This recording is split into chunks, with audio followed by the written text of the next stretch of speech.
영원토록 찬양하리라.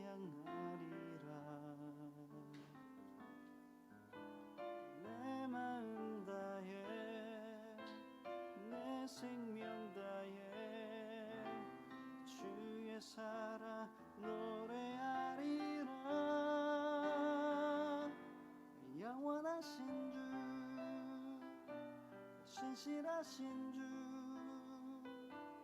동일하신 하나님 내 주께 예배드리리. 그의 사랑에 그의 긍휼을 일생 동안 노래하리라.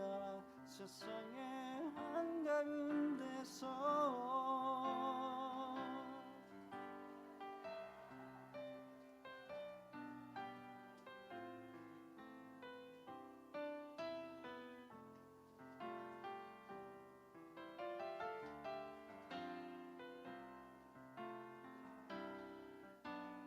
날 구원하신 어린 양 예수 영원토록 찬양하리라. 내 마음 다해 내 생명 다해 주의 사랑 노래하리라. 영원하신 주 신실하신 주 동일하신 하나님 내 주께 예배드리리. 그의 사랑에 그의 긍휼을 일생 동안 노래하리라. 세상의 한가운데서 영원하신 주 신실하신 주 동일하신 하나님 내 주께 예배드리리. 그의 사랑에 그의 긍휼을 일생 동안 노래하리라. 세상의 한가운데서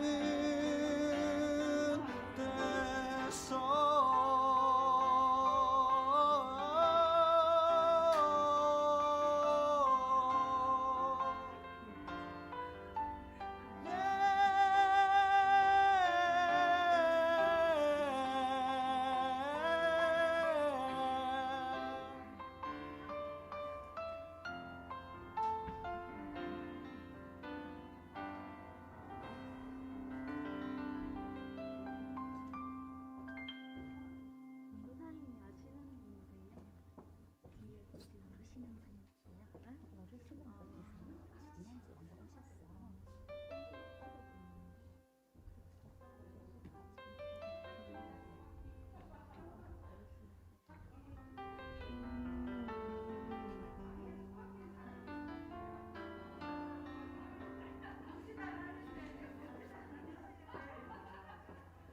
영원한 사랑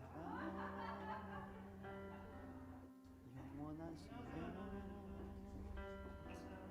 나를 향한 주의 농담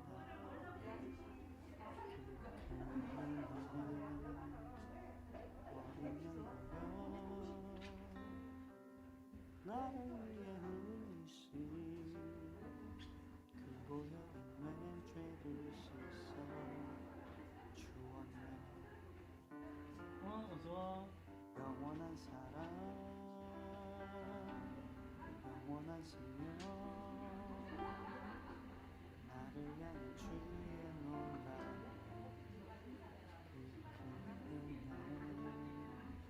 어린 양구여 나를 위해 흘리신 그 보혈이 내 죄를 씻어 주었네. 날 구원하신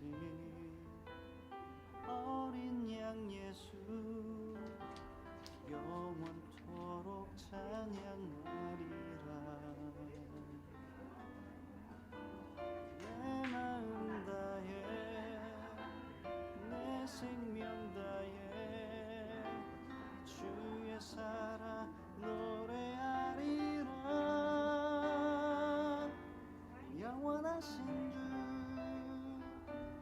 신실하신 주 동일하신 하나님 내 주께 예배드리리. 그의 사랑에 그의 긍휼을 일생 동안 노래하리라. 세상의 한가운데서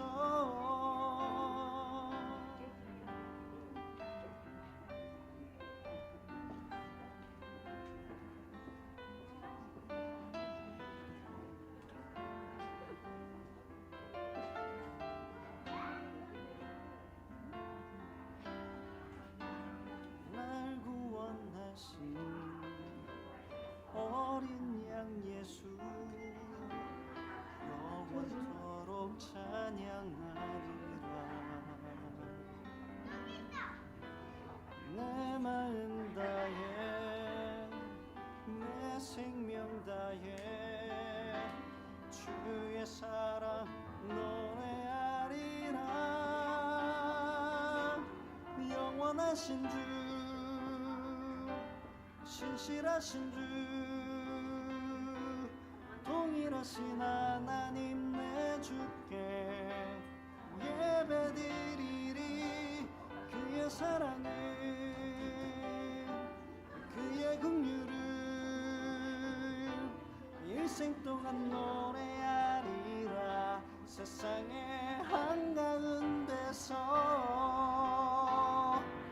영원하신 주 신실하신 주 동일하신 하나님 내 주께 예배드리리. 그의 사랑에 그의 긍휼을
진일품 성도 여러분 반갑습니다.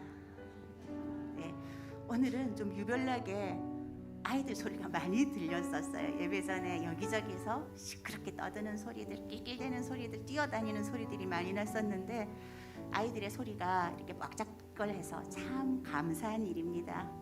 그런데 그 왁작지껄한 우리 아이들 가운데 정말로 그 속에 아이들과 예수님이, 우리 주님이 가득하기를 소원합니다. 아이들이 세상에 다른 것으로 왁작지껄하는 것이 아니라 정말 예수님 때문에 그 마음이 뜨겁고 예수님을 알아가는 아이들이 되기를 원하고요. 그리고 우리들에게도 정말 그 자녀들을 바라보는 우리 마음에도 주님으로 가득한 축복이 있기를 바랍니다. 오늘 예배 가운데 그 축복을 기대하면서 우리 예배의 자리로 나가도록 하겠습니다. 먼저 사도신경으로 신앙 고백 드리도록 하겠습니다. 전능하사 천지를 만드신 하나님 아버지를 내가 믿사오며 그 외아들 우리 주 예수 그리스도를 믿사오니 이는 성령으로 잉태하사 동정녀 마리아에게 나시고 본디오 빌라도에게 고난을 받으사 십자가에 못 박혀 죽으시고 장사한 지 사흘 만에 죽은 자 가운데서 다시 살아나시며 하늘에 오르사 전능하신 하나님 우편에 앉아 계시다가 저리로서 산자와 죽은 자를 심판하러 오시리라. 성령을 믿사오며 거룩한 공예와 성도가 서로 교통하는 것과 죄를 사하여 주시는 것과 몸이 다시 사는 것과 영원히 사는 것을 믿사옵나이다. 아멘.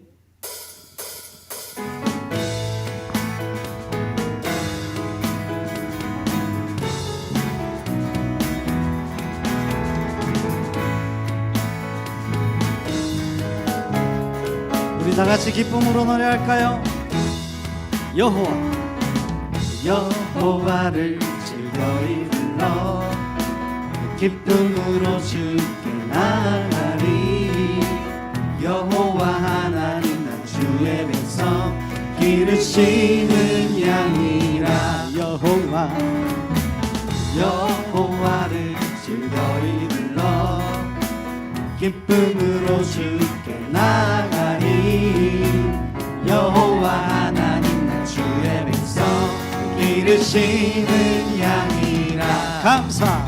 감사함으로 주를 높이며 그 문에 들어가서 찬송함으로 그 이름을 송축할지어다. 감사함으로 주를 높이며 그 문에 들어가서 찬송함으로 그 이름을 송축할지어다. 여호와를 즐거이 불러 기쁨으로 주께 나가리. 여호와 하나님 나 주의 백성 기르시는 양이라. 여호와를 즐거이 불러 기쁨으로 주께 나가리. 여호와 하나님 나 주의 백성 기르시는 양이라. 감사함으로 주를 높이며 그 문에 들어가서 찬송함으로 그 이름을 송축할지어다. 감사함으로 주를 높이며 그 문에 들어가서 찬송함으로 그 이름을 송축할지어다. 주의 선함과 인자하심이 영원하고 주의 성실하심이 때때에 미치리로다. 감사함으로 주를 높이며 그 문에 들어가서 찬송함으로 그 이름을 송축할지어다. 감사함으로 주를 높이며 그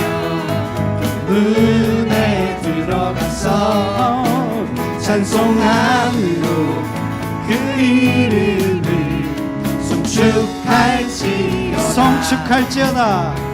송축할지어다 마지막으로 송축할지어다. 할렐루야. 우리 주님께 감사의 박수를 올려드릴까요? 할렐루야. 주님만 찬양합니다. 헤이. 오. 우리를 구원하신 그 주님 앞에 우리의 사랑을 고백하며 나갈까요?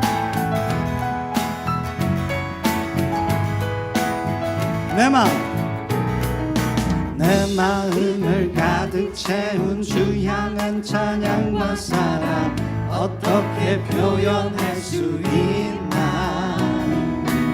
수많은 찬양들로 그만 표현할 길 없어 다시 고백합니다. 한 번 더. 내 마음을 가득 채운 주 향한 찬양과 사랑 어떻게 표현할 수 있나. 수많은 찬양들로 그만 표현할 길 없어 다시 고백합니다. 주 사랑해요. 주 사랑해요. 온 맘 다하여 말로 다 할 수 없어. 오 주 사랑해요. 찬양 받아 주소서. 수많은 멜로디와 찬양들을 드렸지만 다시 고백하기 원하네. 주님은 나의 사랑 삶의 중심 되시오. 주를 찬양합니다. 수많은 멜로디와 찬양들을 드렸지만 다시 고백하기 원하네. 주님은 나의 사랑 삶의 중심 되시오. 주를 찬양합니다. 주 사랑해요. 주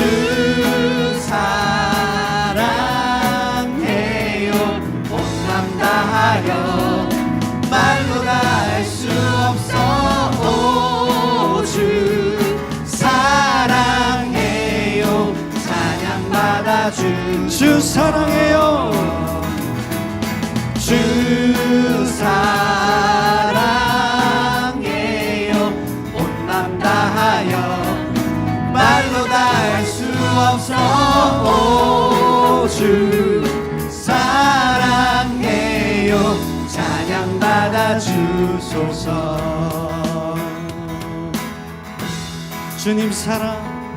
주님 사랑 다시 고백하는 새날 주심 감사해요.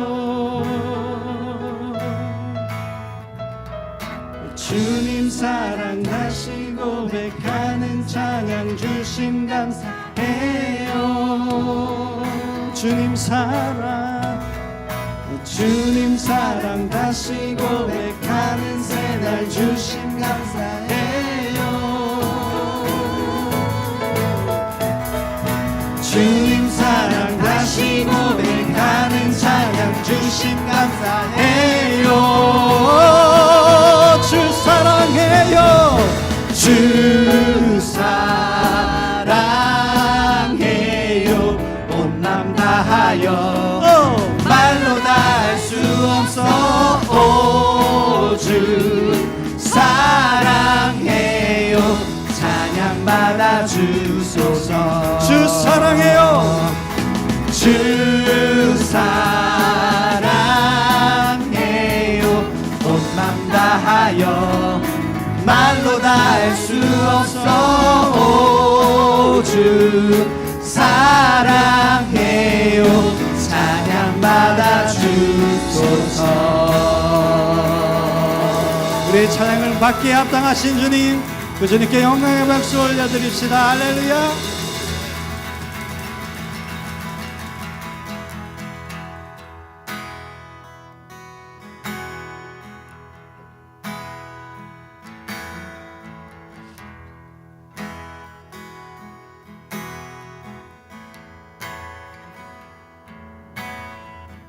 세상은 들리고 사람들은 변하여도 나는 주를 섬기리.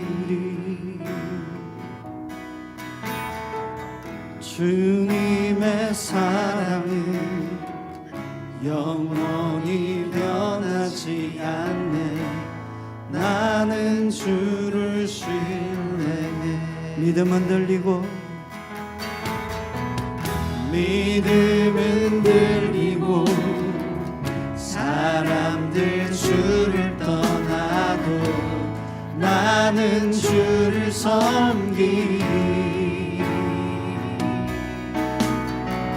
주님의 나라는 영원히 쇠하지 않네. 나는 주를 신뢰해. 오직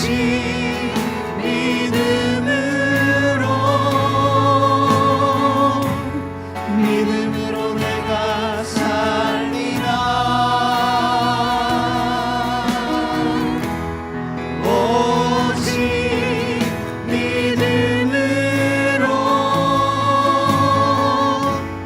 믿음으로 내가 살리라. 세상은 들리고 사람들은 변하여도 나는 주를 섬기리. 주님의 사랑은 영원히 변하지 않네. 나는 주를 신뢰해. 믿음은 들리고 사람들 주를 떠나도 나는 주를 섬기리. 주님의 나라는 영원히 쇠하지 않네. 나는 주를 신뢰해. 오직 믿음으로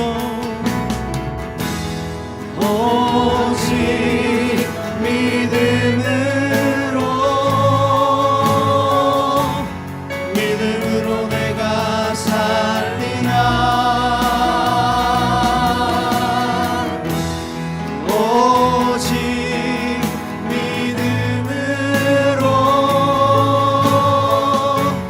믿음으로 내가 살리라.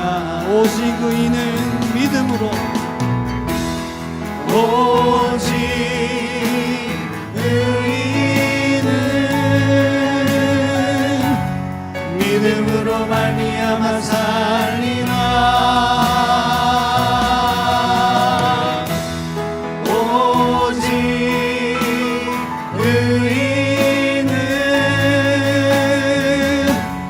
믿음으로 말미암아 살리라.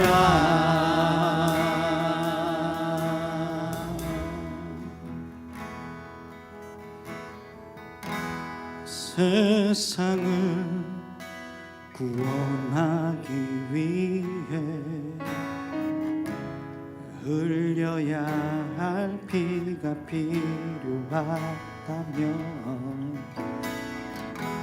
죄인을 대신하기 위해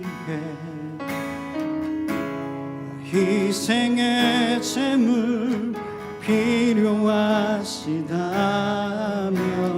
내 생명 제단 위에 드리리. 주 영광 위에 사용하소서. 생명이 또 다른 생명 낳고 주님 볼 수 있다면 나의 삶과 죽음도 아낌없이 드리리. 죽어야 다시 사는 주의 말씀 믿으며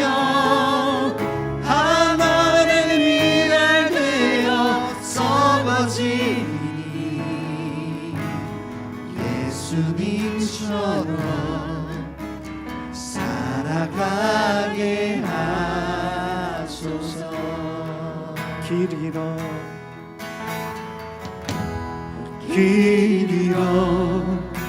지친 양을 찾아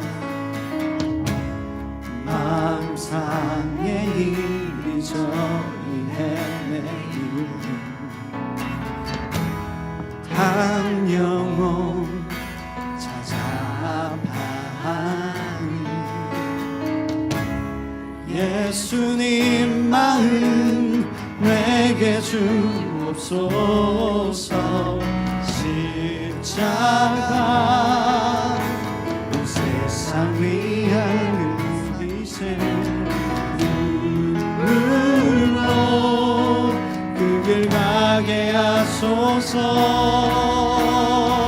생명이 또 다른 생명 낳고 주님 볼 수 있다면 나의 삶과 죽음도 아낌없이 드리리. 죽어야 다시 사는 주의 말씀 믿으며 하나의 미랄 되어 썩어지니 예수님처럼 살아가게 하소서. 생명이 또 다른 생명 낳고 주님 볼 수 있다면 나의 삶과 죽음도 아낌없이 드리리. 죽어야 다시 사는 주의 말씀 믿으며 하나의 미랄 되어 썩어지니 예수님처럼 살아가. 우리 한 번 더 고백합시다. 생명이 또 다른 생명 낳고 주님 볼 수 있다면 나의 삶과 죽음도 아낌없이 드리리. 죽어야 다시 사는 주의 말씀 믿으며 하나의 미랄 되어 썩어지니 예수님처럼 우리를 사랑하신 구주님의 사랑을 힘입어 이 시간 기도하며 나갑시다. 기도합니다.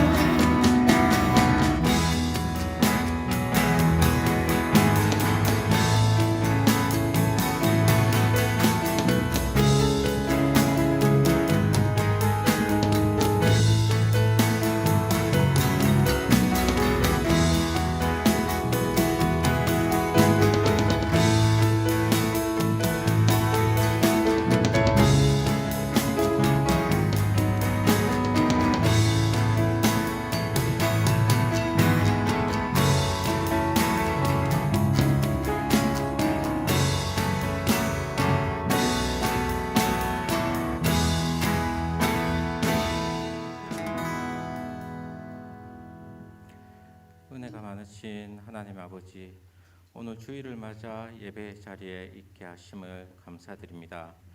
이 예배 시간을 통하여 나의 나된 것이 오로지 주의 은혜임을 고백하게 하시고 내 삶의 지원자가 주님이심을 또한 고백되게 하옵소서. 세상에 좋은 것이 또 어찌 그리 많은지요. 또 우리의 환경과 상황들이 나의 욕심이 주님보단 세상의 마음을 뺏기며 일희일비하는 나날들의 연속입니다. 바라건대 세상의 마음을 온전히 뺏기지 않으며 주님을 잃어버리는 자가 되지는 않게 하시옵소서. 구원의 주님을 찬양하며 오직 주님만이 나의 반석이심을 되새기며 나아가기를 원합니다. 주님의 크신 섭리로 아름다운 이곳에 늘 품교회를 세워주셨사오니 성령이 함께 하시는 교회가 되게 하시고 말씀이 풍성하고 그 말씀 따라 살려고 하는 성도들이 가득한 교회가 되게 하시며 영혼 구원의 사명을 잘 감당하는 교회가 되게 하시옵소서. 오늘 말씀을 전하신 이기태 목사님을 통하여 전해야 할 말씀을 전하게 하시며 우리 또한 들은 말씀이 내 삶을 관통하여 한 주를 살게 하시며 주님의 마음을 시원케 하는 삶들이기를 바라고 기도합니다. 예배의 모든 순간을 주님께서 인도하여 주실 줄로 믿사오며 예수님의 이름으로 기도합니다. 아멘.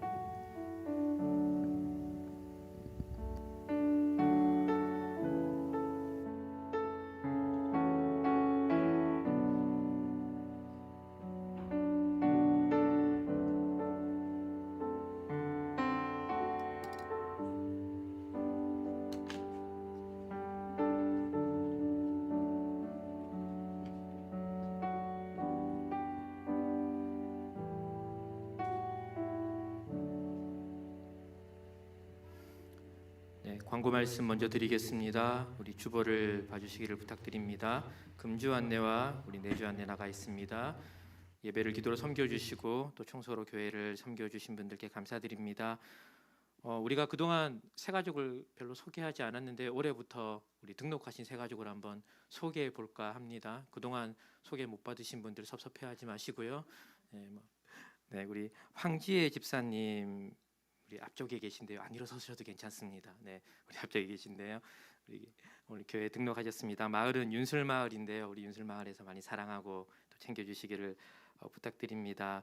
우리 지난주에 우리 입원했다 하고 또 중환실에 있다한 우리 아련 집사님 그리고 배로하 아들입니다. 네, 로아가 잘 퇴원해서 집에서 산후조리 잘 하고 있습니다. 기도해 주셔서 감사합니다. 이번 한 주 우리 묵상하고 외울 요절 말씀 볼까요? 그리스도를 모셔야 함 요한계시록 3장 20절 말씀입니다. 우리 한번 함께 읽을까요? 볼지어다 내가 문 밖에 서서 기다리노니 누구든지 내 음성을 듣고 문을 열면 내가 그에게로 들어가 그와 더불어 먹고 그는 나와 더불어 먹으리라. 아멘. 네, 오늘 우리 함께 은혜 나눌 하나님 말씀은 로마서 1장 16절 그리고 17절 우리 두 절 말씀입니다. 네, 우리 1절에서 17절을 제가 오늘 네 번째 설교하고 있는데 이제 오늘로 마무리하고 우리 다음 주부터는 로마서의 본론으로 들어가 보도록 하겠습니다. 네, 로마서 1장 16절 17절 말씀 우리 두 절이니까요. 우리 같이 우리 읽으면 좋겠는데요. 우리 함께 16절부터 함께 합독하겠습니다. 내가 복음을 부끄러워하지 아니하노니 이 복음은 모든 믿는 자에게 구원을 주시는 하나님의 능력이 됨이라. 먼저는 유대인에게요 그리고 헬라인에게로다. 복음에는 하나님의 의가 나타나서 믿음으로 믿음에 이르게 하나니 기록된 바 오직 의인은 믿음으로 말미암아 살리라 함과 같으니라. 아멘.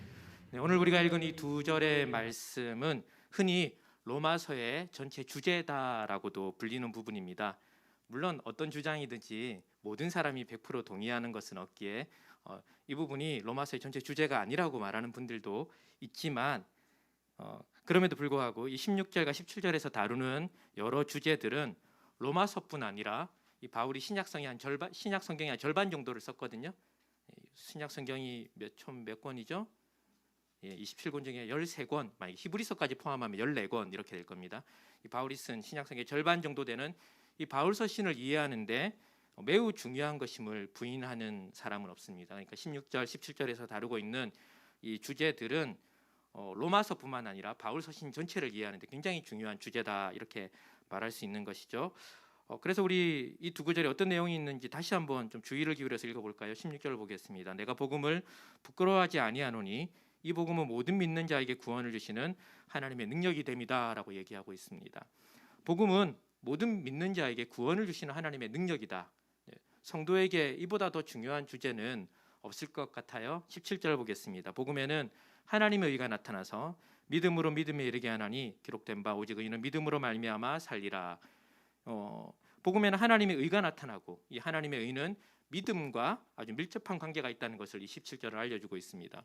방금 말씀드린 복음, 모든 믿는 자에게 구원을 주신 하나님의 능력, 하나님의 의, 믿음 이런 주제들은 실제로는 이 바울 서신뿐 아니라 우리의 신앙생활에서 중요한 의미를 담고 있는 주제들이라고 할 수 있죠. 또 대부분 익숙하죠. 혹시 처음 들어보는 말이 한마디라도 있을까요? 네, 다 우리가 자주 들어온 것들입니다. 신앙생활에서 자주 언급되는 중요한 것이고 이 바울 서신을 이해하는데 또 굉장히 중요한 것이라고 한다면은 매우 중요한 의미를 담고 있다 이렇게 생각할 수 있겠죠. 그래서 우리는 이것을 좀 잘 살펴볼 필요가 있습니다. 그런데 우리가 좀 솔직하게 얘기해 볼까요? 우리 16절과 17절에서 다루는 기독교 신앙의 핵심이 되는 이 주제들에 대해서 우리가 선명한 이해를 가지고 못한 것 우리의 실정 아닐까요? 그렇다고 우리가 여기에 대해서 전혀 모른다는 말은 아닙니다. 그렇죠?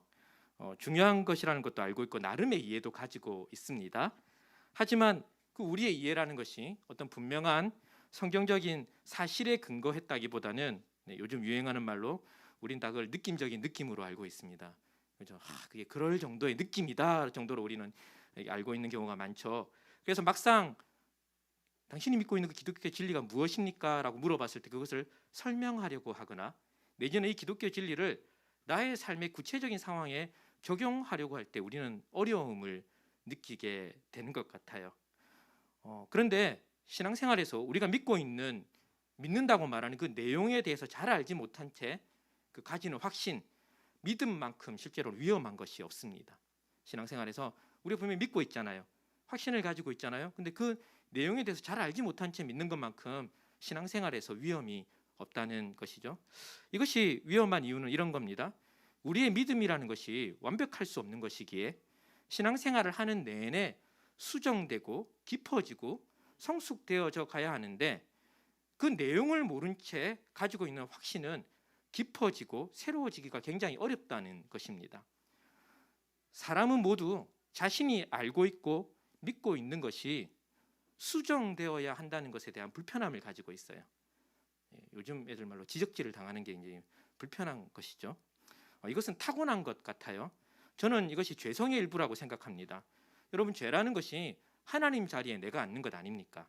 이것이 우리의 죄악된 본성이기에 현재 자신의 생각과 자신에게 올라오는 어떤 감정, 욕구가 항상 옳은 것이라는 것이 우리 사람의 기본적인 출발점입니다.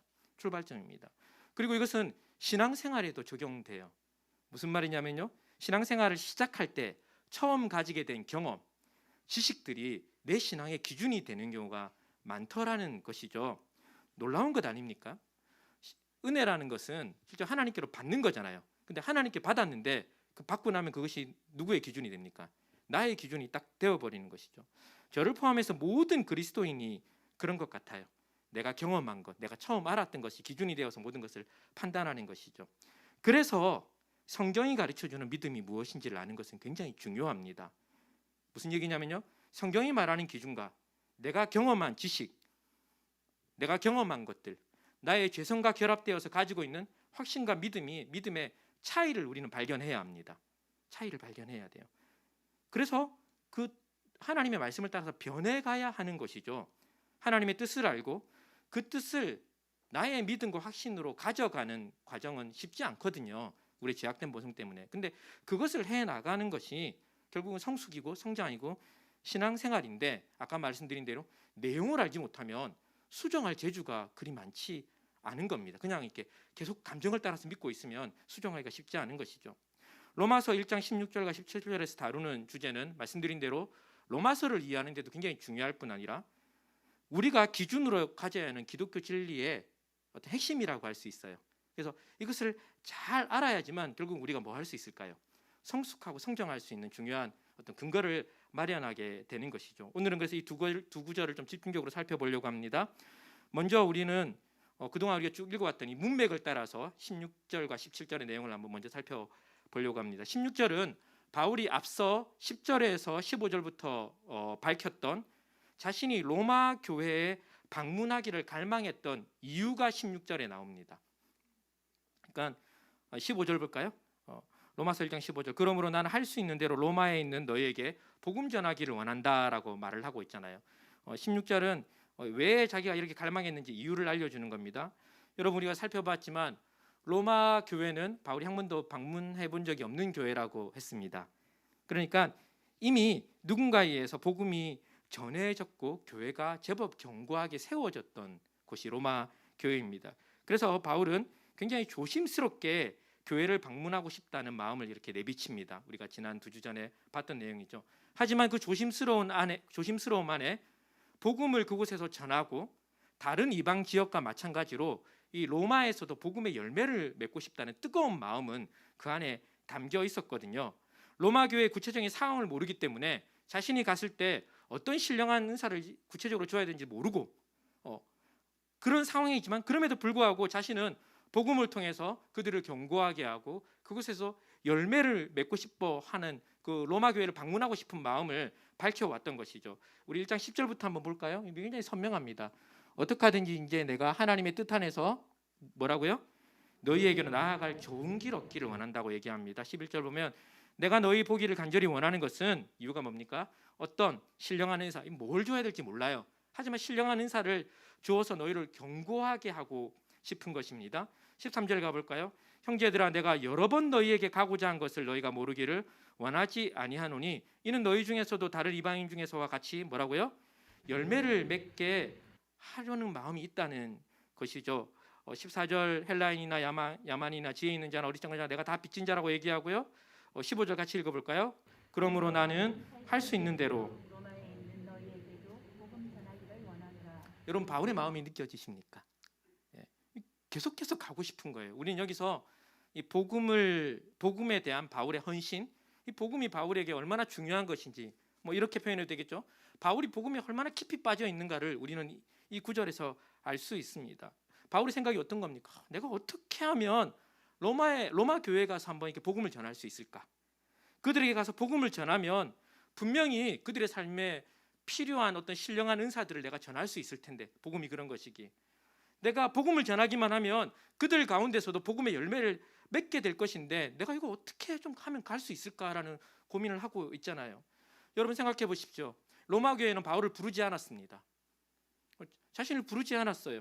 그리고 개인적으로 전혀 알지도 못해요. 그래서 실제로는 로마서 곳곳에서 바울의 주저함이 있습니다. 내가 방문했을 때 그들이 좋아할지 아닐지 모르는 거예요. 환영받을지 모르는 거예요.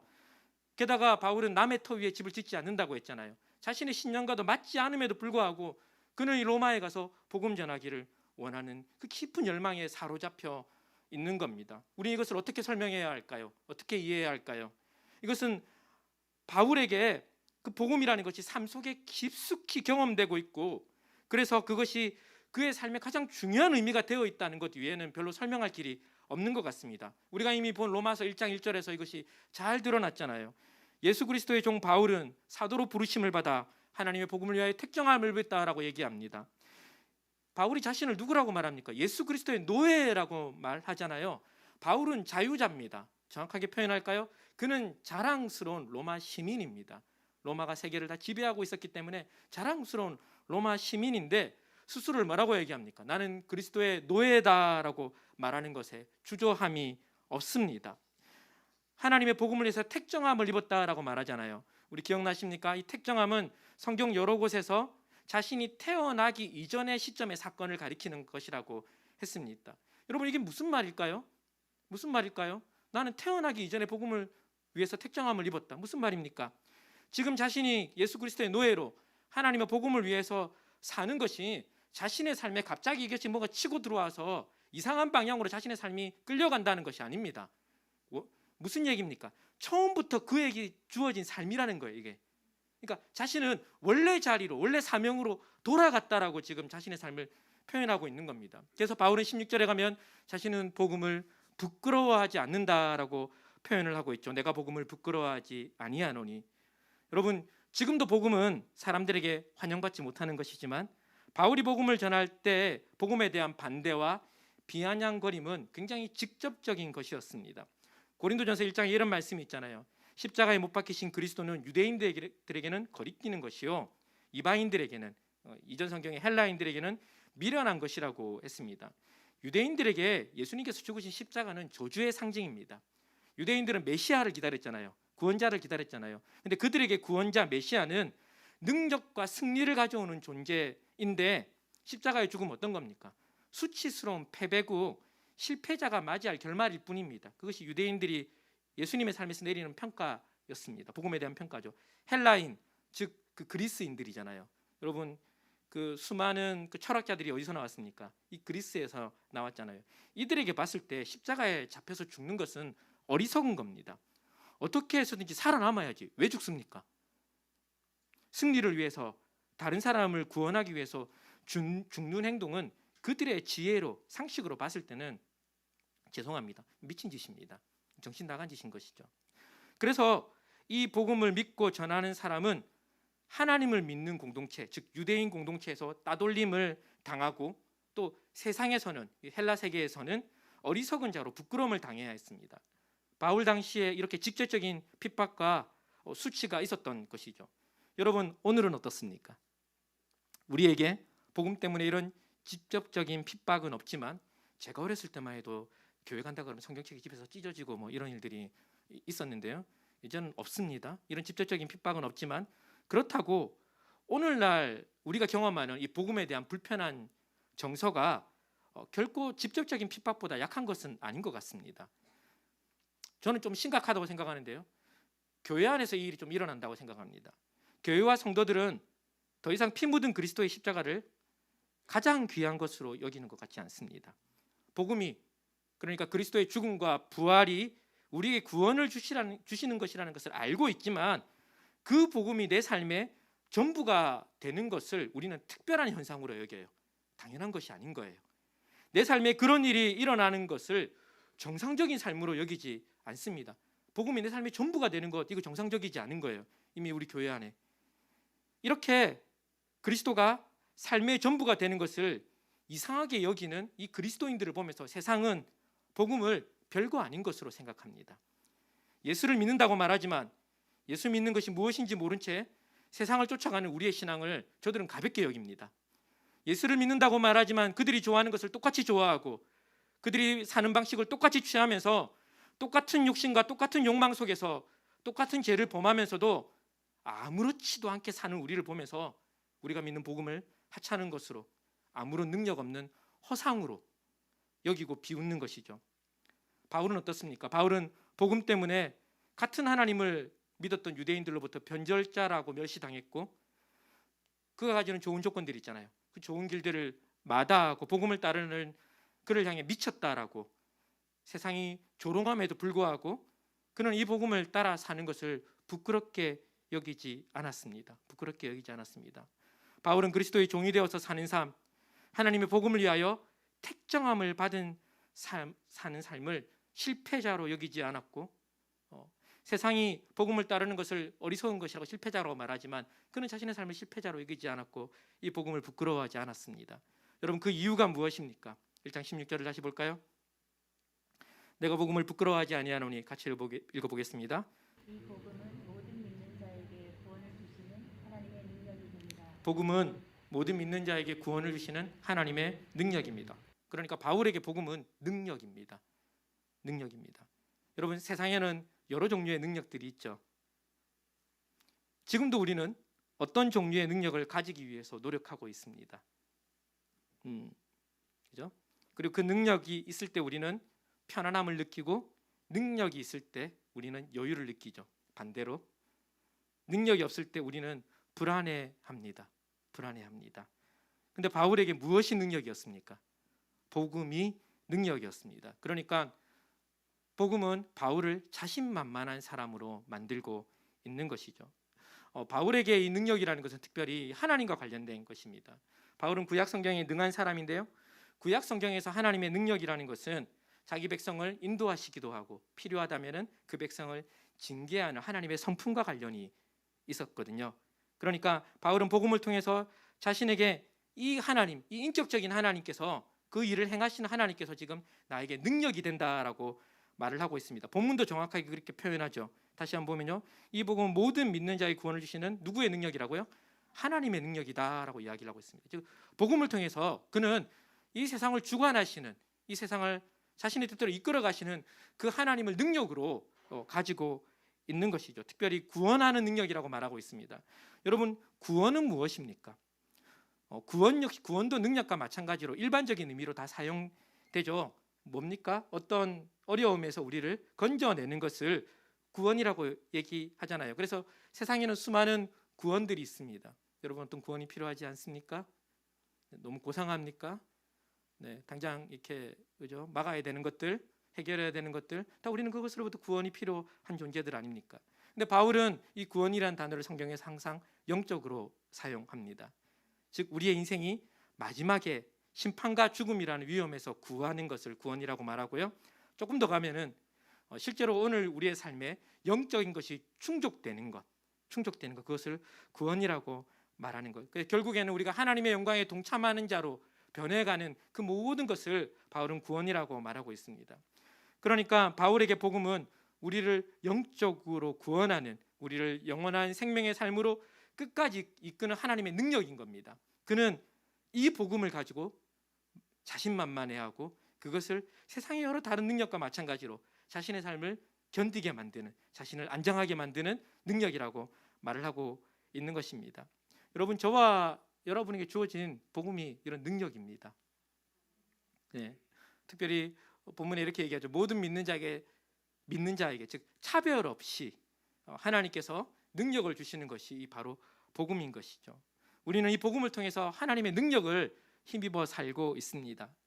사랑하는 여러분, 제가 한번 도전하기도 하고 묻고 싶기도 하고 저 스스로에게도 묻는 질문입니다. 우리는 이 복음이 능력인 것을 알고 누리고 있는가? 여러분, 당장 여러분의 마음을, 생각을, 상황을 안정시키기 위한 어떤 능력이 필요하잖아요. 그것으로부터 나를 구원해 줄 구원이 필요하잖아요. 여러분, 그런 것들이 다 있을 때 우리는 복음이 있기 때문에 나는 안정감을 누리고 든든하다고 말하기에 그 복음을 누리고 있고 또 그 복음을 알고 있는가라고 묻는 겁니다. 저는 개인적으로 쉽지 않다라는 생각을 합니다. 여러분, 복음이 없으세요? 복음을 알잖아요. 복음을 받았잖아요. 그런데 그런 다른 것들 앞에서 이 복음이 잘 능력이 되지 않는 것 같다라는 생각을 고민을 하는 것이죠. 복음은 모든 믿는 자에게 차별 없이 주시는 하나님의 능력이라고 얘기하는데요. 저는 이 부분에서 우리의 제약된 본성이 좀 다른 것을 원한다라고 생각합니다. 제가 지금부터 좀 차별 없는 그러니까 모든 자에게 주는 능력이라는 것이 우리가 원하는 복음과 좀 다른 것이라는 생각을 한번 제가 얘기해 보려고 합니다. 여러분, 이 땅에서 우리가 생각하는 능력이라는 것은요, 실제로 차별을 통해서 드러납니다. 한번 잘 생각해 보시겠습니까? 남들과 똑같은 상태에 있을 때 우리는 내가 능력 있다라고 말하지 않죠. 뭐라고 얘기합니까? 일반적이다라고 얘기를 하죠. 노멀한 거죠. 뭐 그저 그런 거죠. 우리는 남들에게 없는 것, 특별한 것을 능력이다라고 말하는 것 같아요. 하지만 복음은 어떤 것이라고요? 모든 믿는 자에게 차별 없이 주어지는 것이라고요.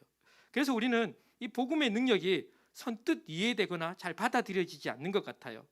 우리는 자신을 다른 사람과 비교함으로 만족과 기쁨을 누립니다. 우리 어른들 그렇게 얘기하시잖아요. 저 어렸을 때는 나이스를 신고 다녔거든요. 아시는가 모르겠습니다. 네, 나이키 짝퉁인. 네. 아무도 나이스는 안 신고 다닙니다. 네. 요즘은 다 좋은 신발을 신어요. 이전보다 훨씬 더 우리는 좋은 삶을 살고 있지만 우리는 이것을 만족하지 못하잖아요. 우리의 만족이라는 것이 언제나 다른 사람과의 차별을 통해서 오고 있는 것이죠. 그래서 우리는 자신이 다른 사람과 차별화될 때 자신이 가치 있는 존재라고 생각을 합니다. 즉, 사람은 내게 있는 어떤 것이 다른 사람보다 나아야 돼요. 이것이 죄악된 사람의 마음에 깊숙이 자리 잡고 있는 악함입니다. 그래서 나보다 남을 귀하게 여기는 것, 우리의 본성으로 불가능한 겁니다. 우리는 거꾸로죠. 내게 있는 무엇으로든지, 실제로는 어떤 나쁜 경험조차도, 너는 그런 거 경험해봤나? 예. 제가 고3 딱 지났을 때 우리 같은 친구들 중에 재수하는 친구들이 제법 있었거든요. 어느 날 저한테 이렇게 얘기하더라고요. 재수를 하지 않았으면 인생을 논하지 마라, 이렇게 얘기하더라고요. 맞는 말입니다. 그 길을 걸어가면서 한 번도 경험하지 못한 것들을 경험하거든요. 근데 우리는 무엇이든지 내게 있는 것으로 남들과 차별화하고 내가 낫다는 마음대로 우리는 본능적으로 가지는 것이죠. 이런 우리에게 복음을 통해서 주어진 하나님의 능력이 차별 없다는 것을 우리는 받아들이는 것이 쉽지 않은 것 같아요. 실제로 우리는 신앙생활을 하면서도 끊임없이 차별화를 하거든요. 내게 있는 신앙적인 지식, 경험으로 나를 특별하게 만들려는 마음이 여러분 굉장히 자연스럽습니다. 하지만 여러분 보십시오. 이런 태도가 복음과 얼마나 부딪히는 것입니까? 복음은 모든 믿는 자에게 구원을 주시는 하나님의 능력이잖아요. 즉 복음을 통해서 모두 같은 은혜를 받고 우리는 오히려 복음을 통해서 너와 나의 차이가 사라지는 것이죠. 우리가 원하는 것이 아닌 겁니다. 우리는 복음을 통해서도 내가 특별해지기를 원하는 것이죠. 실제로 성도들이 신앙생활을 하면서 수없이 좌절하는 포인트가 여기에 있습니다. 이 복음이 나를 특별하게 만들어주지 않는 거예요. 하나님을 믿었으니 이전에 없는 능력이 생기고, 하나님을 믿었으니 남들에게 해결되지 못하는 문제가 나에게는 해결되고, 또 그런 것이 아니라면 영적인 안목들이 열리고 다른 사람들이 누리지 못하는 것을 우리는 복음을 받아서 누리기를 원하는데, 이런 것이 되지 않으니까 우리는 누구에 대해서 실망하는 겁니까? 하나님에 대해서 실망하고 복음에 대해서 실망하고, 이것을 이 교회 안에서는 뭔가 좀 힘이 있어 보이지만 이 세상에서는 별 가치 없는 것으로 우리는 생각하는 것이죠. 사랑하는 여러분, 복음은 실제로 우리가 아무것도 아니라는 것을 깨닫게 합니다. 내가 아무것도 아닌 것, 내가 얼마나 별로인 것을 깨닫는 사람은 복음이 모든 믿는 사람에게 차별 없이 주어지는 하나님의 능력이라는 사실에 너무 감사하는 거예요. 너무 기뻐하는 거예요. 그리고 그제서야 다른 사람을 자신보다 낮게 여기고 사랑할 수 있게 되는 것이죠. 사랑하는 여러분, 이것이 우리가 믿는 복음의 능력이 되는 겁니다. 저는 우리가 이 복음을 좀 잘 받아들이고 이 복음 안에서 우리가 구원받았다는 능력을 좀 풍성하게 누렸으면 좋겠습니다. 이어지는 17절에도 복음의 이런 성격이 하나님의 의라는 관점에서 좀 설명되고 있습니다. 우리 로마서 1장 17절 말씀 같이 한번 읽어볼까요? 복음에는 하나님의 의가 나타나서 믿음으로 믿음에 이르게 하나니 기록된 바. 네, 여기서 복음이 우리에게 능력이 되는 중요한 이유를 하나 얘기하고 있는데요. 복음에는 우리에게 무엇이 나타났기 때문입니까? 하나님의 의가 나타났기 때문입니다. 어려운 얘기입니다. 여러분, 하나님의 의가 뭘까요? 우리 오늘 좀 살펴볼 건데요. 어렵죠. 근데 최소한 이렇게 말할 수 있을 것 같습니다. 복음을 통해서 의가 무엇인지 우리에게 알려줬고, 그죠? 그리고 복음을 통해서 하나님의 의가 이 세상에서 이루어지고 있다. 우리는 이렇게 말할 수 있습니다. 그러니까 복음이 그런 거예요. 하나님의 의가 무엇인지 우리에게 알려줬고, 그리고 실제로 복음을 통해서 하나님의 의가 우리의 삶 가운데, 세상 가운데 이루어지고 있다는 것이 이 말입니다. 복음에는 하나님의 의가 나타나서라는 말입니다. 하나님의 의가 무엇인지 우리 좀 살펴볼까요? 이건 무엇이기에 우리에게 능력이 되는가? 우리 이런 말입니다. 책을 찾으면 제법 두껍습니다. 감사하게도 그분들도 다 세 가지로 요약하길래 저도 세 가지로 요약하도록 하겠습니다. 첫 번째는 하나님의 성품, 속성을 하나님의 의라고 보는 견해입니다. 그러니까 말 그대로 하나님이 의로우신 분이시잖아요. 그것이 어디에 나타난다는 겁니까? 복음에 나타난다는 겁니다. 근데 재밌는 것은요, 구약 성경을 보면 이 하나님의 의는 하나님의 신실하심과 관련이 있습니다. 그러니까 하나님은 의로운 분이시기에 한결같고 신실하신 분이고 공정하신 분이라는 것이 복음에서 실현되고 있다, 나타나고 있다, 이렇게 보는 것이 첫 번째입니다. 두 번째는 하나님의 의를 그분의 적극적인 활동으로 볼 수도 있습니다. 우리는 의하면 어떤 추상적인 개념 같잖아요. 그런데 성경에서 의는 의를 세워가는 역동적인 의미를 포함하고 있습니다. 그래서 구약 성경을 보면요, 이런 표현들이 많아요. 하나님의 의와 하나님의 백성의 구원이 붙어 있습니다. 하나님이여 나를 구원하소서, 나는 하나님의 의를 기뻐합니다. 여러분, 이거는 추상적인 개념의 의로는 이해되지 않는 겁니다. 그러니까 하나님의 의라는 것이요, 우리를 구원하는 어떤 행동으로 보는 것이죠. 그래서 복음을 통해서 우리를 구원하시는 하나님의 의, 하나님의 행위가 드러나고 있고 이루어지고 있다라고 보는 것이죠. 세 번째는 하나님이 주시는 거룩한 신분을 하나님의 의라고 얘기합니다. 루터와 같은 종교개혁자들이 여기에 큰 은혜를 받은 거예요. 그러니까 하나님의 의라는 것은 하나님 우리에게 주시는 새로운 신분이다. 의롭게 여기주는 새로운 신분이다. 그러니까 복음을 통해서 우리는 하나님 앞에서 의롭게 되는 신분을 가졌다라고 말하는 것이 대략 이 세 가지인데요. 세 가지 합쳐도 괜찮습니다. 제가 한번 합쳐보겠습니다. 하나님은 의로운 분이시므로 자기 백성을 의롭게 하는 행동을 하시고, 이게 십자가겠죠? 십자가의 죽으심이겠죠? 그래서 그것을 통해서 그 결과로 우리는 의롭다 하는 신분을 받았다라는, 이렇게 이해할 수 있을 겁니다. 그냥 넘어가셔도 되는데요. 중요한 것은 이런 겁니다. 여기에 하나님이 다 일하시잖아요. 여기에 우리의 어떤 개입이나 조건이 없다는 겁니다. 하나님의 의는 하나님의 성품에 근거해서 하나님이 일하시고 그 결과로 우리에게 의롭다 함을 받는 것이기 때문에 하나님의 주권적인 사역입니다. 그러니까 하나님께서 사람을 어떻게 의롭게 하시는가, 하나님께서 우리를 어떻게 의롭게 하셨는가, 얼마나 놀라운 일을 하셨는가가 이 하나님의 이의 강조점이라고 할 수 있습니다. 의로우신 하나님께서 우리를 구원하기 위해 적극적으로 일하셨고 그 결과 우리는 새로운 의로운 신분을 받았다. 우리는 이렇게 믿어야 되는 것이죠. 그래서 그 다음 구절이 이런 겁니다. 복음에는 하나님의 의가 나타나서 어디에 이른다고요? 믿음으로 믿음에 이른다는 겁니다. 이것은 이 하나님의 의를 우리가 받는 유일한 방법을 제시하고 있는 겁니다. 무엇입니까? 믿음이라는 것입니다. 이 하나님의 의를, 하나님의 일하심, 하나님의 그 성품에 말미암는 신분을 우리가 가지게 되는 방법은 무엇이라고요? 믿음밖에 없다라는 것입니다. 믿음으로 믿음에 여러 해석이 있지만 이렇게도 말할 수 있습니다. 하나님이 행하신 그 일을 믿음이 신실하심이라는 뜻도 있거든요. 하나님 신실하심을 우리가 받아들이는 것, 이렇게 말하기도 하고요. 또 우리가 한번 믿은 것이 계속해서 이 하나님을 신뢰함으로 끝까지 믿음에 자라가는 것, 여기는 다양한 해석이 가능하지만 강조점이 무엇입니까? 믿음이라는 거죠. 우리는 그걸 그저 받을 뿐이라는 겁니다. 바울은 하박국의 말씀을 인용함으로 여기에 방점을 짚습니다.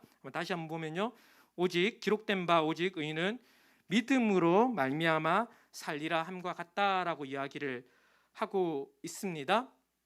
여러분, 여기에 강조점은 이런 겁니다. 실제로는 이 믿음으로 말미암아가 살리라와 붙을 수도 있고요, 의인과도 붙을 수 있습니다. 저는 이 믿음으로 말미암아 의인을 강조한다고 생각합니다. 무슨 말이냐면요, 우리는 믿음으로 말미암아 의롭게 된 사람이죠. 그러면 그 사람은 어떻게 됩니까? 산다는 겁니다. 생명을 가진다는 겁니다. 저는 이 강조점이 더 좋다고 생각합니다. 무슨 얘기냐면요, 성경은 사람이 어떻게 믿음으로 살아가는가 보다는요, 지금 여기서는 최소한 사람이 어떻게 의롭게 되는가에 지금 초점이 맞춰져 있다는 겁니다. 이 의롭게 되는 것이 의롭게 되는 이유가 무엇입니까? 하나님의 의예요. 하나님의 의해서 하나님의 능력이 드러나는 것을 우리가 믿음으로 그냥 받는 것 때문에 우리는 의롭게 된다라고 이야기를 하고 있는 것입니다. 사랑하는 여러분, 우리는 복음을 모르는 시대에 살고 있습니다. 제가 계속해서 강조하는 겁니다. 복음은 교회에서 저 구석에 처박혀 있고요, 우리의 강조점은 어디에 있습니까? 그래서 나는 어떻게 살 거야? 많이 가 있는 것이죠. 많이 가 있는 것이죠. 그러다 보니까 내 삶에서 이루어지는 어떤 것을 가지고 우리는 무엇을 평가하냐면요, 하나님의 의도 평가하고 하나님의 일하심도 평가합니다. 물론 복음을 믿은 사람은 복음에 맞게 살아야 하지만 성경은 강조점이 어디에 있습니까? 최소한 로마서에서 하나님의 일을 어떻게 행하셨는가를 우리가 잘 아는 것에 우리의 초점을 깊이 두어야 한다는 것입니다. 그래서 예수 그리스도의 구원이 우리의 삶의 중심이 되어야 하고요, 나머지 것들은 모두 우리의 인생에서 부차적인 것이 되어야 합니다. 여러분, 우리 바꾸지 말아야 합니다. 내 삶에 일어나는 그 일들로 인해서 복음을 평가하고 하나님을 평가하는 일들을 하지 말아야 된다는 것이죠. 저도 그런 메시지를 원하고요, 성도들도 그런 메시지를 원한다고 생각하는데, 우리가 본질적인 것을 얻었으니 이제 그 외에 부차적인 것들도 이렇게 주세요라는 것에 이제 그런 설교를 우리가 듣고 싶어 하고요, 저도 했으면 좋겠어요. 저도 그런 게 필요하니까. 매번 필요하거든요. 그런데 아무리 살펴보아도요, 성경이 그렇게 말하지 않습니다. 성경이 그렇게 말하지 않습니다. 우리의 가장 본질적인 것은 우리가 하나님의 능력으로 하나님의 의를 받는 것, 거기에 있다라고 말을 하고 있는 것입니다. 사랑하는 여러분, 부차적인 것을 본질에 놓고 싶은 마음, 교묘하게 스스로를 속이고 상황을 통해서 복음을 흔들고 싶은 우리의 마음들을 여러분 그냥 놓아두지 마십시오. 복음과 관련 없는 엉뚱한 길로 가고 있는 것입니다. 여러분, 어떤 것으로도 생명의 길로 가는 것 외에 다른 것을 정당화하면 그 사람은 생명을 누리지 못하고 하나님의 능력을 누리지 못하고 이 세상의 것에 끌려가는 삶을 살 수밖에 없다는 것이죠. 때때로 이런 고민을 합니다. 하나님, 정말 이것까지 다 내놔야 합니까? 라는 생각이 들 때가 있습니다. 하나님, 너무한 거 아니에요? 이게 정말 나한테 중요한 건데, 하나님, 이거는 정말 내가 지금 없으면 큰일 나는 건데, 싶은 것들도 하나님께서 건드릴 때가 있습니다. 실제로는 저는 허락한다는 표현을 씁니다. 우리가 그걸로 가죠. 우리가 그거 흔들게 이렇게 선택을 하지만 하나님 허락하시는 거예요. 그래서 그 일에 하나님 많이 개입하지 않고요. 그냥 이 세상의 죄악된 흐름을 따라서, 우리의 죄악된 본성을 따라서 그 결과가 놔두도록 쭉 그냥 흘러놓을 때도 있습니다. 왜 그렇게 하실까요? 그것이 본질이 아니라는 것을 알고 우리가 참된 것을 능력으로, 우리의 자신감으로, 우리 안정감으로 가지기를 원하는 것이죠. 저는 제가 스스로 정한 규범이 있거든요. 저는 이렇게 살아야지 제가 잘 사는 거란 규범이 있어요. 그런 거 안 되면 좀 불편하기도 하거든요. 근데 아무리 생각해봐도 제가 그런 거 잘한다고 제 삶에 안정감이 오지 않더라고요. 여러분 그렇지 않던가요? 무슨 말입니까? 그것으로 내가 의로워지지 않는다는 얘기입니다. 우리는 그리스도로 말미암아, 복음으로 말미암아 의로워지고 그 앞에서만 우리가 안정감을 누릴 수 있는 것을 여러분 꼭 기억하셨으면 좋겠습니다. 사랑하는 여러분, 이 주제가 우리의 삶에 평생을 따라오는 겁니다. 로마서는 실제로는 이 두 구절이 왜 진짜인지를 이제 펼쳐갈 거거든요. 근데 펼쳐가기 이전에 우리가 이미 다 복음을 알고 있잖아요. 우리의 마음을 좀 기경했으면 좋겠습니다. 모르는 얘기가 하나도 없습니다, 여러분. 이렇게 아는 얘기를 하는 것만큼 제가 힘든 게 없거든요. 그런데 여러분, 복음이 그런 것이 아닙니다. 이것이 우리의 상태를 정확하게 진단하고 다시 우리 복음으로 우리의 마음이 새롭게 되도록 우리의 마음들을 좀 기경하고 그 은혜 가운데 사는 저와 여러분이 되시기를 주님의 이름으로 축원드립니다. 우리 함께 찬양하고 좀 기도했으면 좋겠습니다.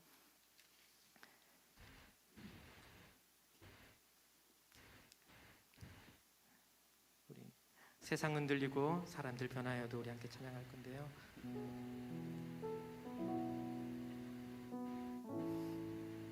이런 믿음으로 고백하면 좋겠습니다. 우리는 흔들리고 사람들도 떠나고 때때로 우리도 주님을 떠나지 않습니까, 여러분? 그런 순진한 눈으로 보시면 저는 늘 어렵습니다. 저만 그러는 것 같아서 우리가 때때로 하나님을 떠나기도 하고 하나님이 없는 분으로 밀어놓기도 하지만 결국 우리가 사는 곳, 우리를 살리는 것이 우리 하나님의 능력이 여기에 있는 것을 우리 고백하고 우리 찬양으로 하나님께 나아가도록 하겠습니다. 세상 흔들리고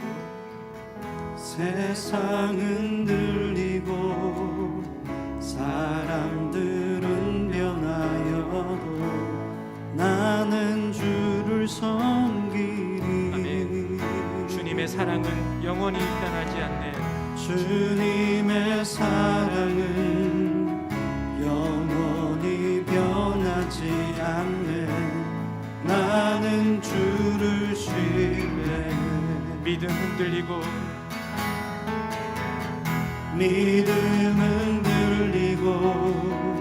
사람들 주를 떠나도 나는 주를 섬기리.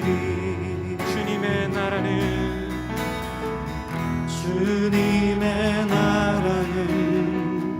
영원히 쇠하지 않네. 나는 주를 신뢰해. 오직 믿음으로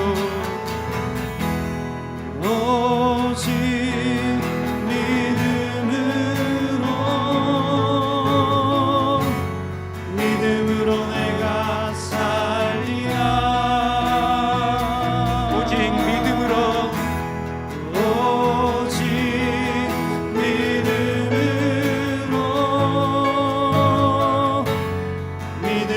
내가 살리라. 우리 2절로 고백합니다. 믿음 흔들리고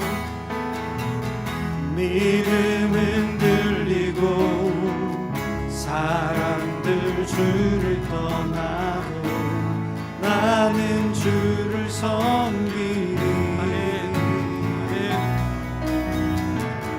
주님의 나라는 영원히 쇠하지 않네. 나는 주를 신뢰해. 우리 믿음으로 고백합니다. 오직 믿음으로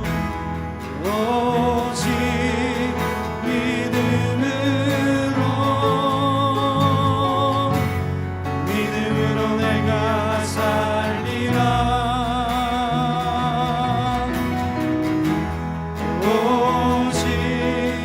오직 믿음으로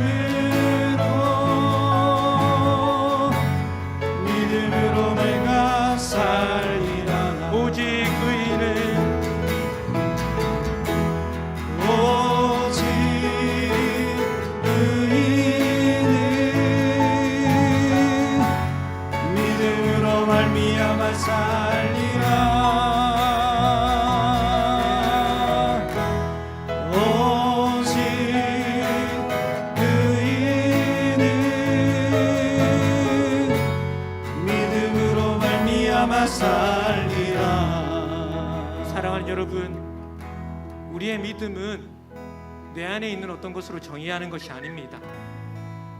하나님께서, 의로우신 하나님께서 어떻게 일하셨는지, 그 신실하신 하나님께서 지금 나에게 어떻게 일하고 계시는지를 잘 알고 받아들이는 것이 믿음입니다.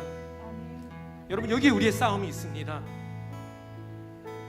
우리는 다른 것을 믿을 수도 있고요, 다른 것이 나를 구원할 것이라고 말할 수도 있고, 다른 것을 나의 삶의 능력으로 삼을 수도 있습니다.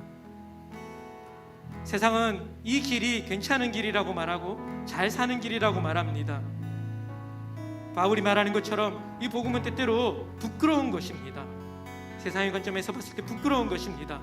그래서 우리는 믿음을 생각할 때마다 하나님께서 어떤 분이신지를 기억하고, 하나님이 얼마나 신실하신 분인지를 기억하고, 하나님이 우리를 구원을 위해서 얼마나 놀라운 일을 행하셨는가를 깊이 생각함으로 우리는 그것을 받음으로 믿음을 가질 수 있는 것입니다.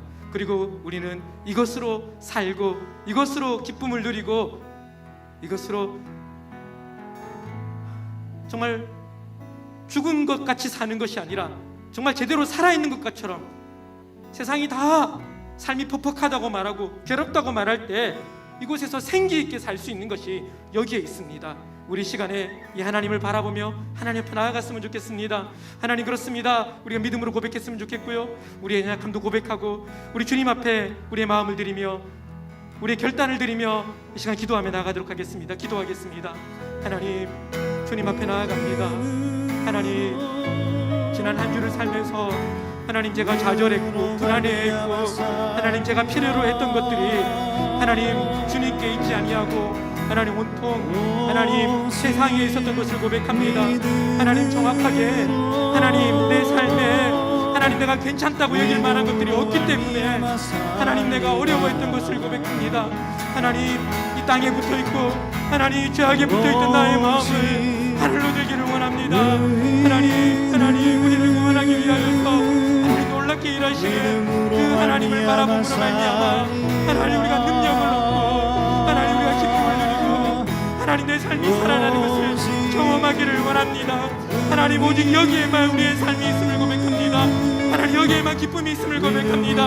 하나님, 이것을 알게 되고 이것을 누리게 될 때에만 우리가 살아나는 것을 고백하고, 하나님, 우리의 약함과 하나님 우리의 부족함을 주님께 올려드립니다. 하지만 하나님, 이 약함에도 불구하고 하나님을 생각할 때, 하나님 우리에서 얼마나 놀랍게 일하신 그 하나님을 생각할 때 하나님 우리의 영혼이 살아나는 줄 알고 하나님 핑계대지 아니하고 하나님 것으로 달려가기를 원합니다. 우리의 마음을 여기에 집중하기를 원하고 하나님 능력이 하나님 내게 경험되기를 소망하며 주님 그때까지 주님 앞에 머물고 하나님 복음의 능력을 체험하는 우리들 되게 하여 주시옵소서. 하나님, 복음의 말씀을 들었지만 하나님 자신 없는 것이 하나님 지금 우리의 심정입니다. 하나님, 우리가 복음을 아직 잘 알지 못하기에 하나님 우리의 복음의 마음을 많이 두지 못하였기에 오히려 우리는 세상의 것에 더 마음을 많이 두었기에 하나님 우리의 이 고백과 이 말씀 앞에서도 하나님 여전히 두렵고 떨리는 것을 주님 고백할 수밖에 없습니다. 하나님, 우리가 어떻게 하겠습니까? 하나님, 우리의 눈을 들어 신실하신 하나님을 바라보기를 원합니다.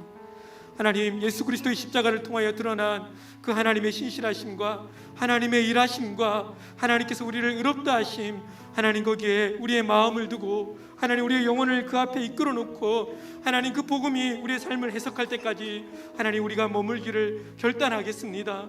하나님, 두렵고 떨리는 마음으로 나아가지만 주님 앞에 나아갈 때 성령께서 하나님 여전히 우리에게 세상의 것들이 있지만은 하나님 앞에 나아갈 때마다 성령께서 우리를 감동시켜 주시고 감화시켜 주셔서 하나님 그것이 전부인 것을 알고 경험하고 하나님 우리가 믿음을 향하여 한 걸음을 내딜 수 있도록 주님 역사하여 주실 줄 믿습니다. 하나님 살아계시고 하나님 신실하시기에 주님 앞에 나아가는 자들마다 이 은혜를 주실 줄 믿습니다. 하나님, 때때로 이것이 바로 오지 않을 때도 하나님 필요한 시간을 보내는 줄 알고 주님 앞에 있게 하시고, 주님 우리의 약함을 아시는 주님께서 기도할 때마다 은혜 주시고 또 좋은 믿음의 동력자 보내주시고 또 하나님 말씀 주셔서 하나님 이것이 우리의 머리에 있지 않고 우리의 삶에 내려오고 경험되어지고 하나님 우리의 삶이 하나님 주님이 주시는 생명 안에서 기뻐 춤추며 주님 우리가 생명을 누리는 우리들 되게 하여 주시옵소서. 주님, 오늘도 주님 앞에 우리의 믿음의 고백을 드립니다. 세상에 지지 않기 위하여서 하나님, 이 세상이 전부가 아니라 하나님이 내 삶의 주인인 것을 고백하며 10의 1조를 구별해 드렸습니다. 하나님, 또 한 주간의 삶이 하나님께 있음을 고백하며 주일 헌금으로, 또 우리의 모든 일 가운데 하나님 역사하심을 믿고 감사함으로, 또 몸된 교회가 세워지기 위한 여러 제목을 따라서 드렸습니다. 주님 드리는 손길마다 주님께서 위로하시고 기뻐 받아주시고 하나님의 은혜로 충만케 하여 주시옵소서. 세상에 지지 않고 하나님의 능력으로 사는 복을 더하여 주시옵소서. 하나님, 참 드리고 싶지만 여러 가지 사정으로 드리지 못하는 분들의 주님 상황을 아시는 주님께서 역사하여 주시고 위로하여 주시고 격려하여 주셔서 하나님, 그 시간들을 통하여 하나님이 더욱 깊이 경험하는 은혜를 더하여 주시옵소서. 여호와는 내게 복을 주시고 너를 지키시기를 원하며, 여호와는 그 얼굴을 내게 비추사 은혜 베푸시기를 원하며, 여호와는 그 얼굴을 내게로 향하여 드사 평강 주시기를 원하노라. 지금은 우리 주 예수 그리스도의 크신 은혜와 하나님 아버지의 놀라우신 사랑하심과 성령님의 감화 감동 교통 충만케 하심이 이 자리에 머리 숙인 모든 주의 백성 위에, 사랑하는 두분교회 모든 성도들의 삶 위에, 가정 위에, 직장 위에, 심령 위에 있는 모든 것 위에 지금으로부터 영원토록 함께 있을지어다. 아멘.